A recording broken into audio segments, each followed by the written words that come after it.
Hello，大家好，我係 Alfred，又開始我哋新一集嘅心之療愈 Podcast 版啦。咁每一集啦，我都會繼續同大家分享一啲關於兩性關係啊，又或者係一啲身心靈嘅題目啦。咁如果大家中意聽呢類題目呢，咁都可以多啲俾 like 啊，或者 subscribe 啦。咁今日呢，同大家想傾下嘅話題就係呢，可能大家呢上個月都有啲人會去咗睇下謝霆鋒個演唱會啦。咁佢就隔咗成差唔多廿幾年啦，咁再開演唱會。咁當然啦，一定會勾起大家好多一啲集體回憶啦，即係包括我自己啦。即係雖然我冇去睇都好啦，但係都會喺啲 YouTube 片度係咁 look 翻一啲片段啦。咁一聽翻啲音樂響起呢，就好似即刻翻到去呢以前自己真係年青啲嗰個時代啦。即係有好多歌都好經典咁啦。咁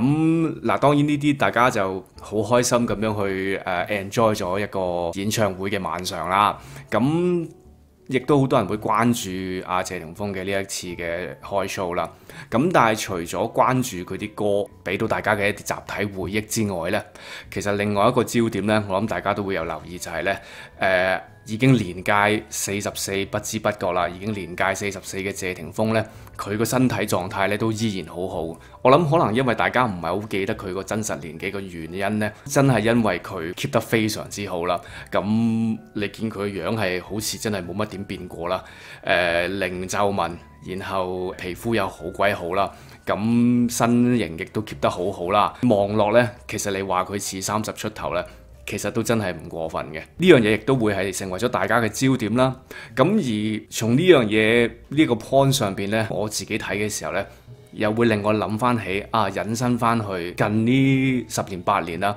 我諗大家如果有留意娛樂圈啦，咁無論係男藝人、女藝人都好啦，咁都總會有好多叫做食咗防腐劑嘅一啲例子啦。男又好，女又好，都好多嘅。咁女嘅呢，大家就會俾個 title 佢叫做美魔女啊。咁男嘅呢，可能就叫做凍齡男神咁上下啦。呢一啲 title 呢，其實都令到大家不知不覺間呢，其實可能係有一個好好嘅推動力啦。咁無論係對藝人本身，可能係見到有啲人都 keep 得咁好喎，去到呢個年紀都咁我自己係咪可以再努力啲呢？又或者作為普通嘅一個觀眾，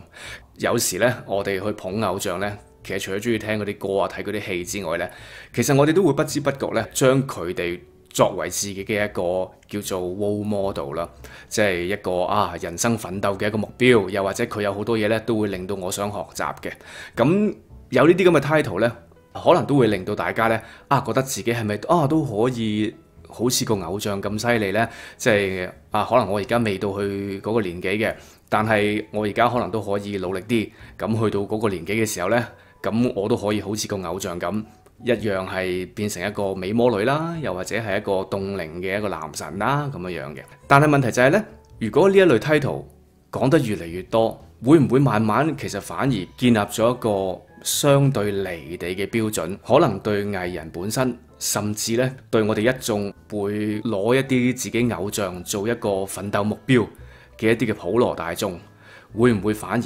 有一啲壞嘅影響呢？嗱，點解我會咁講呢？可以試下講翻我自己對呢一樣嘢啱啱開始聽到嘅時候，嗰個情況係點樣樣嘅呢？最初大家接觸到聽到呢一類型嘅叫做稱謂嘅時候呢，其實我哋通常呢第一個反應都係覺得哇，好驚喜喎！咦係呢個人，喂，原來佢已經係40幾50歲甚至更大年紀㗎啦。但係佢樣好似真係完全係一個30歲或者30幾歲嘅一個狀態嘅喎。咁我哋會好驚喜嘅。但係問題就係呢，當呢一樣嘢呢一類型嘅報導好似越嚟越多嘅時候呢，咁大家呢似乎對藝人嗰個所謂保養嘅標準呢，其實都會不知不覺咁樣提高咗嘅。咁然後呢，慢慢呢，大家就會近年除咗聽到嗰啲邊個係又食咗防腐劑邊個又凍齡嘅一啲嘅評論會繼續之外呢，另外亦都會聽到一啲相反嘅比較反面一啲嘅報導啦，開始對一啲過去呢曾經係哇靚到揼一聲嘅，係一個外貌嚟講嘅一個天花板嘅一啲藝人，但係步入到中年呢，就明顯就係好跌鑊啦，好不復當年啦嘅嗰啲藝人啦，有意無意咁樣去有少少係貶低佢哋甚至乎呢係有一啲恥笑嘅意味喺裏邊嘅。或者我試下舉啲例子啊，我自己印象幾深刻就係呢：我喺大概可能係5、6年前或者6、7年前啦，咁啊睇過一篇嘅報導啦，咁就係關於阿廣末涼子嘅。咁大家一講呢個名都知佢其實年紀係一把㗎啦，就算係6、7年前，其實都係可能係36、37咁上下年紀啦。嗰篇報導係講咩呢？其實就好簡單嘅啫，我都唔知呢啲係算唔算係報導嚟嘅。佢只不過就係攞咗2張相，一張就係阿廣末涼子嘅近照，咁就係可能係36、37咁上下年紀啦。咁另一張呢，就係佢啱啱出道，即係如果大家識呢個人嘅話呢，你都知道佢其實佢係好細個就出道噶啦，佢15、6歲就出道噶啦。咁就攞翻佢出道嘅時候嗰張相，2張相嚟做一個比較。咁我覺得你咁樣拼埋本身，其實在我嚟講啦，已經係冇乜特殊意義嘅啦。其實你有咩好比較呢？都係同一個人啫嘛。咁然後佢下邊嘅文字內容大概就係意思就係，哇！而家嘅廣末涼子，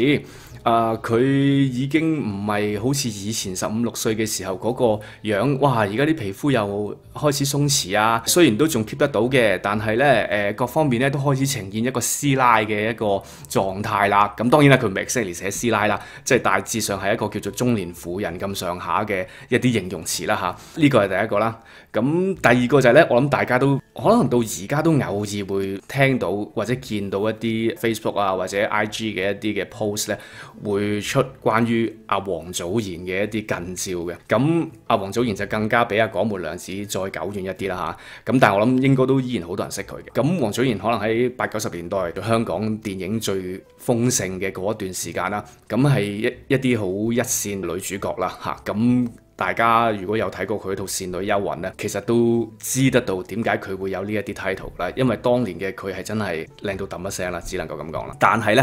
咧，自從佢適應之後，可能移咗民，咁然後到佢可能40、50歲嘅時候咧，咁就會開始多咗好多呢啲咁樣嘅報導啦。咁主要都係大家都如果有睇嘅都知啦，就係哇而家已經話佢走晒樣啦喎，同當年比啊完全係兩個樣喎嘅呢一啲咁樣嘅報導。在我自己嘅角度咧，我會覺得可能就係因為大家對一啲保養得好嘅藝人嗰種嘅標準咧，好似越嚟越多呢類型嘅藝人喎，即係你要隨手數都數到5、6個甚至更多。大家亦都會開始將個標準咧不知不覺咁樣去提升。咁然後相對翻一啲保養得冇咁好嘅人咧，就好似有少少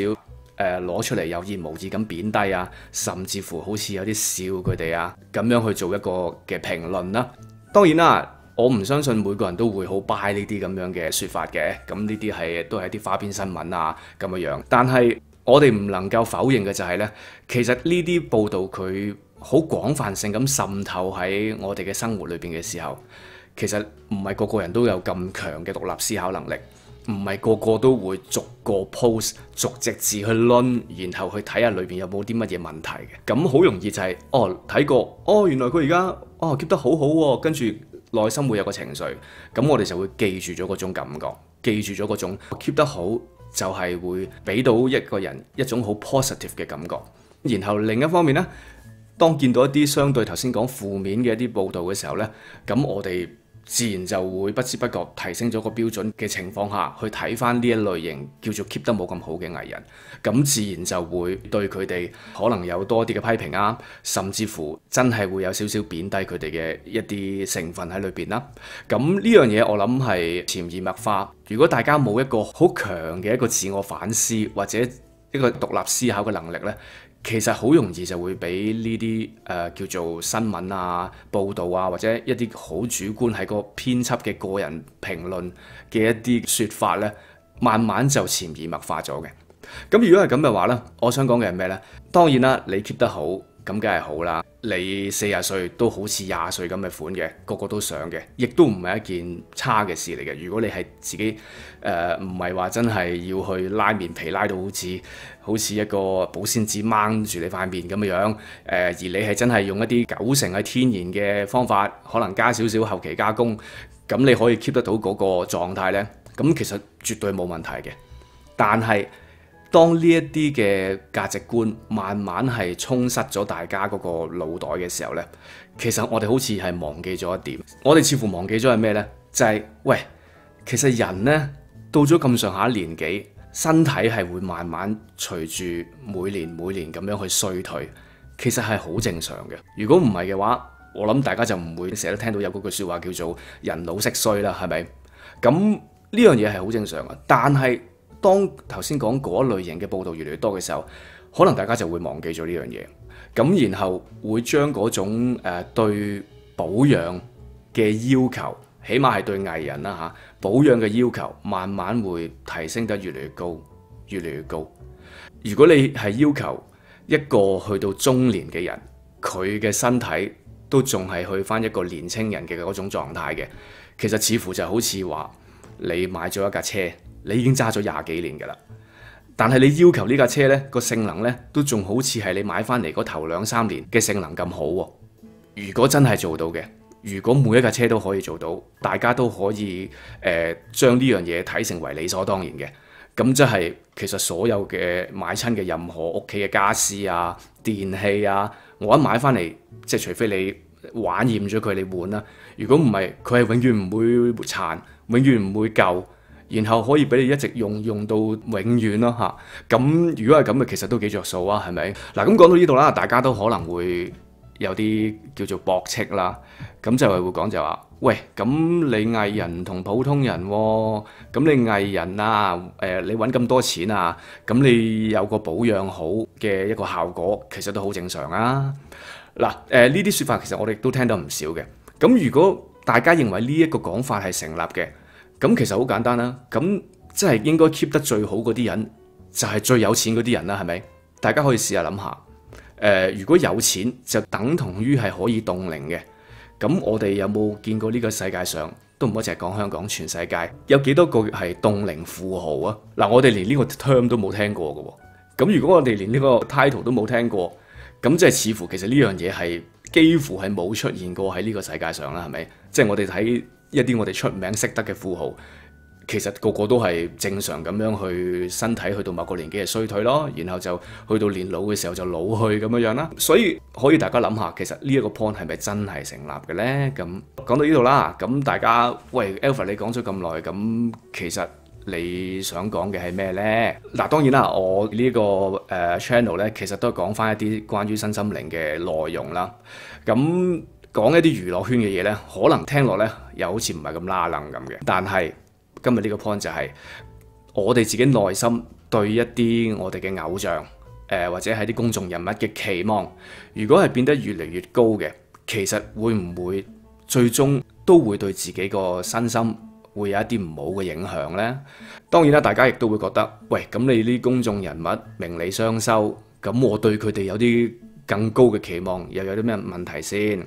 當然啦，你對佢有一個好高嘅期望，甚至一個好苛刻嘅期望，對我哋係冇一個好直接嘅損失嘅。但係當然對個藝人呢，其實應該都會有一啲唔係咁好嘅影響嚇。咁但係今日呢，我哋唔講呢一樣嘢住，我哋講翻對我哋自己個真心。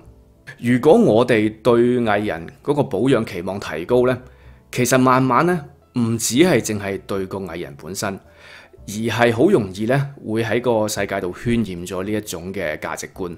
慢慢其實係會延伸到我哋對身邊嘅人點睇啦，或者甚至乎係對自己點睇自己啦，都會被呢一種慢慢渲染咗出去，慢慢擴散咗出去嘅一種價值觀啦，影響到嘅。好似頭先所講啦，其實最直接就係好多人佢對一啲藝人啊、明星啊、偶像啊，其實未必真係純粹係一個娛樂嘅目的嘅。藝人嘅角色當然最大嘅其中一個功能就係娛樂大眾啦。咁但係亦都會有另外一個好主要嘅一個功能，就係佢嘅形象或者佢嘅言行，其實都會成為咗中意佢哋嘅人嘅一個榜樣。佢哋講嘅嘢，佢哋傳達嘅一啲自己一啲嘅諗法或者價值觀，其實都可以好影響到普羅大眾。無論係大家都知啦，即係可能最簡單着衫，嗰排邊個明星中意着啲咩衫，咁然後我哋就個個都跟㗎啦。咁又或者一啲行為啊，或者係一啲講嘢嘅方式啊，其實都會不知不覺呢係好被呢啲藝人、呢啲名人去影響嘅。咁如果係咁嘅話，當我哋叫做一啲普通嘅觀眾，俾呢一啲唔係咁貼地，甚至乎係有少少扭曲嘅價值觀去感染咗嘅時候，其實個破壞力呢，在我自己嘅睇法啦，都可以幾強嘅。首先就係啦，好簡單咯。咁如果我見到某個女明星，哇，佢去到40歲噶咯，即係可能好似阿 Stephy 咁，佢都哇仲靚到咁樣嘅。咁然後再望翻自己隔離嗰個伴侶，其實我會唔會都期望，或者會有一種期盼，可能就係覺得可能過10年後佢都係咁嘅，又或者可能我嘅伴侶而家已經係 over 40噶啦。睇落去呢，我又覺得佢唔係好似嗰一眾嘅藝人咁樣 keep 得咁好，甚至乎可能係真係走樣走得好緊要。咁如果係咁嘅話，當然啦，我明嘅，可能大家聽到呢度呢，其實都會講話，我梗係唔會啦，我分到噶嘛。咁你自己一個普通人還普通人，明星還明星，理性上我相信呢，只要你肯去思考下呢，其實應該都能夠去理解件事，唔係必然嘅。但係問題就係，好似頭先所講，當嗰個世界個氣氛已經係充斥住呢一樣嘅價值觀嘅時候呢，佢已經不知不覺入咗我哋嘅內心，入咗我哋嘅潛意識。我哋嗰種感覺呢，就算我哋嘅理性明白都好啦，我哋嗰種感覺呢，都係會有一種不能夠控制，會有一種期望喺裏邊。而當嗰種期望唔能夠被滿足嘅時候呢，其實我哋就會唔開心，甚至乎我哋可能會去揾方法去要求，揾方法去試下去達成呢一種效果。咁除咗對可能身邊嘅人或者伴侶之外啦，甚至乎對自己啦，如果你本身係一個即係都注重儀表啊，我諗而家呢個世代大家都越嚟越貪靚噶啦嚇。咁慢慢其實你都會對自己個要求變得更加苛刻。對自己有要求係一件好事嚟嘅，但係問題就係我哋要睇翻個要求本身合唔合理。如果個要求本身係有啲離地，甚至有啲係偏離咗正軌嘅，其實我哋去盲目追求呢一種效果嘅話呢，其實就係會令到自己辛苦，甚至乎如果再推到極致啲、極端啲嘅，可能會發生一啲嚴重嘅一啲嘅後果都唔出奇嘅。如果大家對呢一方面有啲興趣嘅呢，可以試下聽翻我第3集嘅podcast 版呢，係講翻嗰套關於完美物質嘅嗰套電影呢，大家都可以翻聽下嘅。講到呢度啦，我諗就係話，如果大家見到呢一啲叫做凍齡嘅藝人，甚至乎你身邊亦都有啲凍齡嘅朋友，咁在我角度呢，我覺得其實都係一件好事嚟嘅。而呢樣嘢我相信亦都會不斷繼續出現嘅嚇。咁但係問題就係呢，大家都真係唔好忘記，其實我哋要將個標準呢係睇翻一個合乎現實嚟到去定咯。合乎現實就係頭先講過，就係其實呢。雖然呢一類嘅叫做防腐劑人啦，其實個數量呢似乎係近年係多咗好多嘅，但係我哋唔能夠否定嘅就係一啲正常去到中年，甚至再年紀細少少已經開始衰退嘅人呢，依然係屬於呢個世界嘅好大部分。咁如果係咁嘅話呢，我哋定個標準嘅時候，我哋好難去將就係因為可能嗰1/5嘅人，甚至乎更少嘅人，就係做到呢個凍齡嘅效果，我哋就會漠視咗其餘嗰啲正常老去、正常衰退嘅人嘅嗰個現象。如果係咁嘅話，咁樣去定一個標準嘅，其實就係會令到件事有啲扭曲咯。而如果件事有啲扭曲嘅唔好處，就好似頭先所講嘅一啲後果啦，對身邊嘅人，甚至對自己，都會越嚟越有一啲嘅苛求，而當我哋達唔到個要求嘅時候呢，其實就直接令到我哋唔開心。咁呢一個就係今集我想講呢一類標準，如果我哋唔小心咁樣去定高咗，去到一個唔合理嘅一個程度嘅，其實最終就係會令到我哋自己裏邊產生好多內心嘅負能量咁嘅樣。所以呢，最後喺度再講少少，咁就係話，有時我哋睇好多新聞啊，或者一啲傳媒啦，佢哋一定係會攞啲最 juicy，大家一聽就覺得哇，好有共鳴或者好有反應嘅一啲嘅point呢，叫做濃縮咗，將嗰種渲染嘅情緒爆到最大嘅一套模式啦，嚟到去做佢哋嘅新聞嘅。當然亦都唔係全部係，但係好多都會係咁樣嘅處理方法。我諗大家接觸開呢個世界都唔會反對呢樣嘢嚇。雖然佢呢個係一個常態都好啦，但係都要去到咁上下嘅時候呢，要做翻一個 review， 喺自己心裏邊去清一清裏邊嘅一啲 data 啊。其實近排我就收得多好多呢啲嘢啦，咁係咪要諗一諗，係咪應該就直接用嗰個報導嘅角度去睇件事，就係幫到我呢？好啦，咁今日就講到呢度先啦。如果大家對今日嘅內容有咩意見，又或者任何睇法呢，都歡迎你隨時留言一齊討論下嘅。咁又或者可以循任何途徑啦，都可以揾得到我嘅。另外，如果大家都中意我嘅分析呢，都麻煩可以多啲俾下 like，同埋介紹多啲俾朋友啦。好啦，咁我哋就下集再傾，拜拜。